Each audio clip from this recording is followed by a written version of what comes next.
Albert Einstein, the greatest genius of the 20th century? Yet a man burdened by a regret that shaped history. He was a scientist who unlocked the secrets of the universe, but in doing so, he opened the door to the most destructive weapon ever created by humanity, and spent the rest of his life trying to stop it from being used again. How did Einstein, a lifelong advocate for peace, become entangled in the creation of the atomic bomb? And what profound ethical dilemmas emerged from this pivotal moment in history?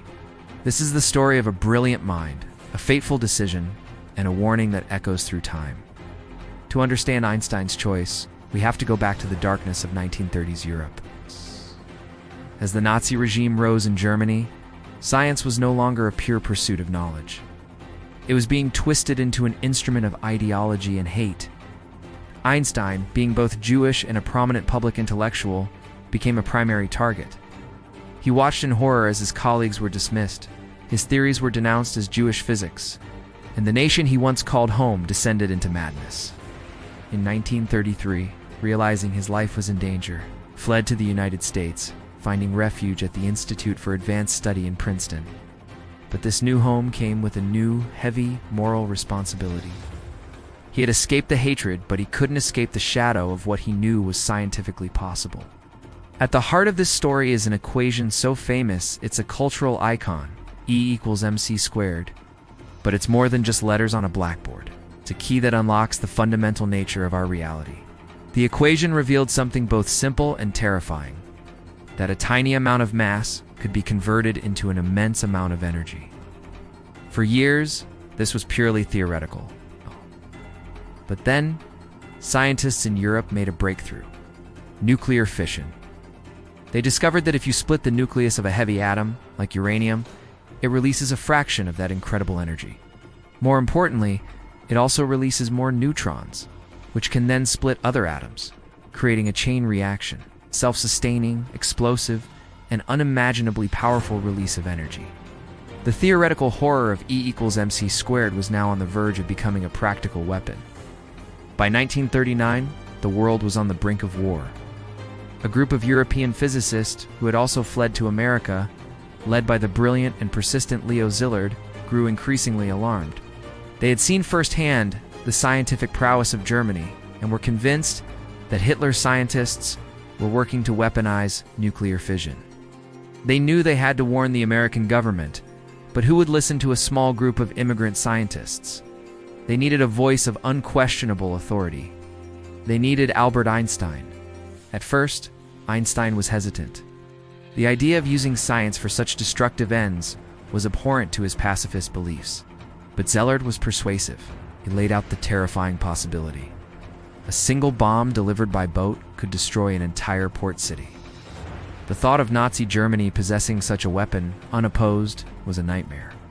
So on August 2, 1939, Einstein signed the letter addressed to President Franklin D. Roosevelt. It warned that extremely powerful bombs of a new type may thus be constructed.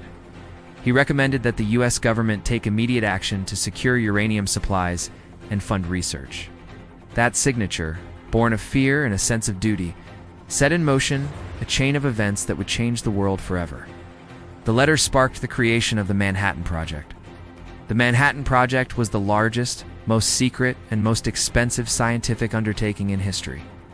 It brought together the brightest minds in physics, chemistry, and engineering, all driven by a singular, urgent goal: to build an atomic bomb before the Germans did. Under the leadership of the enigmatic physicist J. Robert Oppenheimer, secret cities like Los Alamos sprang up in the desert, hidden from the world.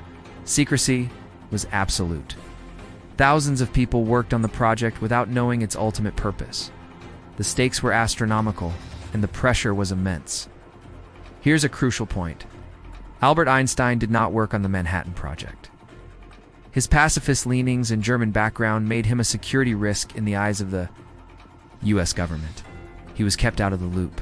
But his name, his credibility, his initial warning were the political keys that unlocked the funding and mobilized the resources for the project. He didn't build the weapon, but his signature had made its creation politically possible. He was the catalyst. Then, on August 6th and 9th, 1945, the world witnessed the horrifying result. The cities of Hiroshima and Nagasaki were obliterated, In a blinding flash, the abstract physics of the atom became a hell on Earth. The energy that Einstein's equation had described was unleashed not in a laboratory, but upon hundreds of thousands of civilians. The world saw the mushroom cloud rise, a terrifying symbol of humanity's newfound power for self-destruction. For the scientists of the Manhattan Project, it was a moment of complex, conflicting emotions. For Einstein, it was a moment of pure, unadulterated horror. The weapon he had feared in the hands of his enemies had been created by his allies and used in a way he never imagined. In the years that followed, Einstein's regret became a central theme of his life. He was haunted by his role in initiating the arms race. In a famous interview, he stated, "Had I known that the Germans would not succeed in developing an atomic bomb, I would have done nothing." The man who had sought to prevent a catastrophe felt he had inadvertently helped to unleash one. On that point on, he dedicated himself to peace with the same passion he had once reserved for physics. He became one of the world's most outspoken critics of nuclear weapons, warning of the dangers of a nuclear arms race and advocating for world government to control this new, terrifying technology. Wrote letters, gave speeches, and joined campaigns, using his immense fame to plead for reason and restraint. He had opened Pandora's box, and now he was desperately trying to close the lid. But the lid would not close. Einstein's nightmare became reality in the form of the Cold War. The United States and the Soviet Union, former allies, became locked in a terrifying standoff.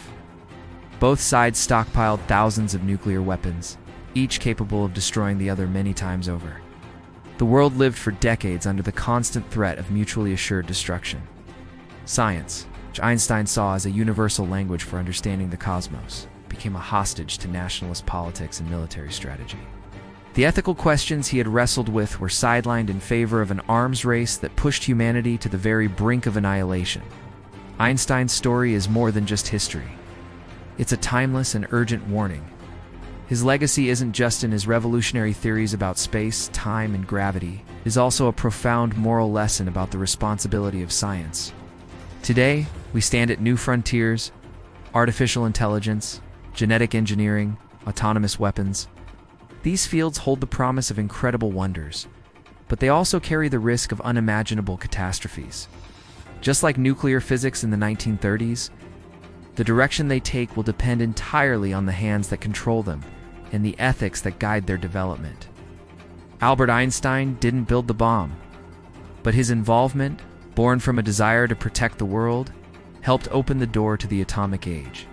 He spent the rest of his life trying to warn us, trying to close that door. The question his legacy leaves for us is this: standing before the new doors of scientific discovery, what will we do with the knowledge he gave us? Will we learn from his regret? Thanks for watching. If this story made you think, please like this video, share it with others, and subscribe to our channel for more deep dives into the events that shaped our world.